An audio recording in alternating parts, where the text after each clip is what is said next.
નમસ્કાર વિદ્યાર્થી મિત્રો, આજે આપણે આંકડાકીય માહિતીને વિવિધ આકૃતિઓ અને આલેખો દ્વારા કેવી રીતે રજૂ કરી શકાય તે સમજશું. આંકડાકીય માહિતીને સરળ, સ્પષ્ટ અને આકર્ષક બનાવવા માટે અલગ અલગ પ્રકારની આકૃતિઓનો ઉપયોગ થાય છે.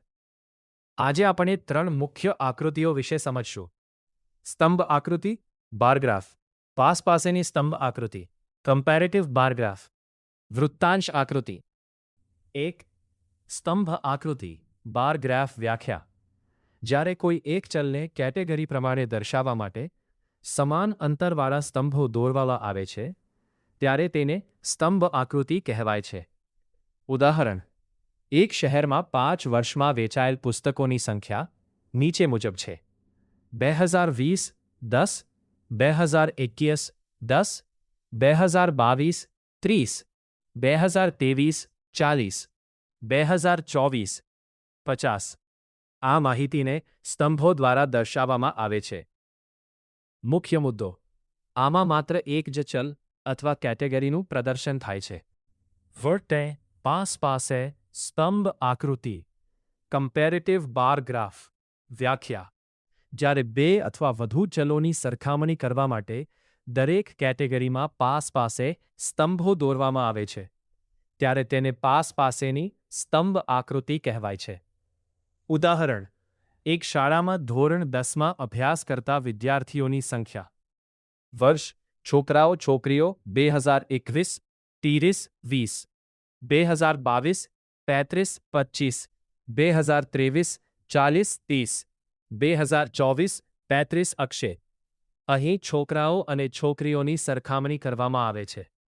મુખ્ય મુદ્દો: આ આકૃતિમાં 2 કે તેથી વધુ ચલોની તુલના સરળતાથી કરી શકાય છે.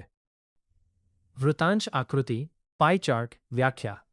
સમગ્ર વર્તુળ એક સમૂહ ટોટલ દર્શાવે છે અને તેના ભાગો અલગ અલગ બાબતો પાર્ટ દર્શાવે છે ત્યારે તેને વૃત્તાંશ આકૃતિ કહેવામાં આવે છે.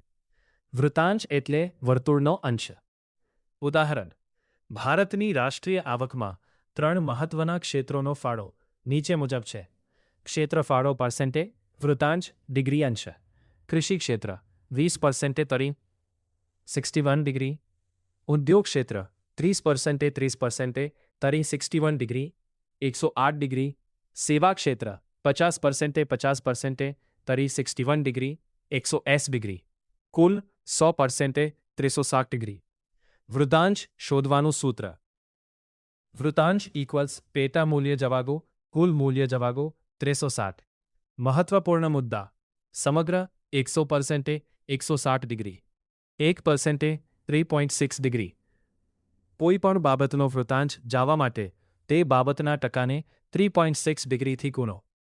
આલેખ સમજણ: કૃષિ ક્ષેત્ર 72 ડિગ્રી, ઉદ્યોગ ક્ષેત્ર 108 ડિગ્રી, સેવા ક્ષેત્ર 180 ડિગ્રી.